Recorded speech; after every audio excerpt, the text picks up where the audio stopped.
everyone, Assalamu alaikum. This is Orpa. Welcome to my video and it's my first blog video. আজ বিকেলে একটু ঘোরাঘুরির উদ্দেশ্যে রওনা হলাম উন্মুক্ত বিশ্ববিদ্যালয় বিকজ আজ মহান বিজয় দিবস।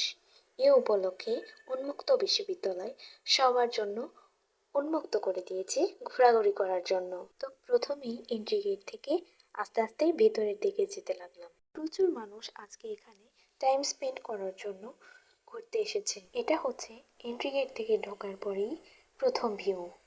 প্রত্যেকটা আনাচে কানাচে শুধু মানুষের আনাগোনা। গুটি গুটি পায়ে সামনের দিকে এগোচ্ছিলাম। খুবই মনোরম একটি পরিবেশ। এখানে পরিবার পরিজন নিয়ে ঘুরতে আসার মতো একটি প্লেস। এটা হচ্ছে উন্মুক্ত বিশ্ববিদ্যালয়ের ভিতরে কেন্দ্রীয় জামে মসজিদ। সুন্দর একটি পানির ফোয়ারার সামনে সবাই ছবি তুলছিল এবং ভিডিও করছিল।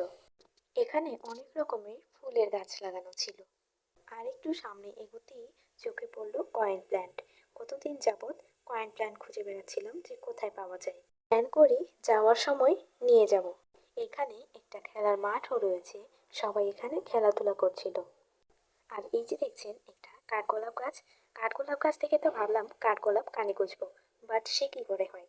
এত মানুষের মধ্যে কাঠগোলাপ কি আর থাকবে? হ্যাঁ, গাছে অবশ্য ছিল, বাট গাছ থেকে পেরে তো আর কানে গোজা সম্ভব নয়।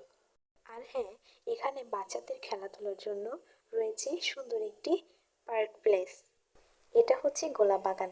এখানে একটা মজার বিষয় কি হয়েছে জানেন? গোলাপগুলো যাতে কেউ না ছিঁড়ে এজন্য গার্ডরা দেখছিল। অনেক ঘোরাঘুরি হয়েছে, এখন বাসায় ফেরার পালা। ও এদিকে কয়েন প্ল্যান নিতে কিন্তু ভুলিনি। এদিকে বিকেল 5টা বেজে যাওয়ায় ভেতরে থাকা গার্ডরা সকল পাবলিককে উন্মুক্ত এর ভেতর থেকে বের হয়ে যাওয়ার জন্য অনুরোধ করছিল। সব মানুষ একসাথে বের হওয়ার কারণে গেটে খুবই বাজে একটা সিচুয়েশন ক্রিয়েট হয়েছিল। অবশেষে ভিড়ের মধ্যে থেকে বের হতে পারলাম। দেখা হচ্ছে নতুন কোনো ভিডিওতে। আল্লাহ হাফেজ।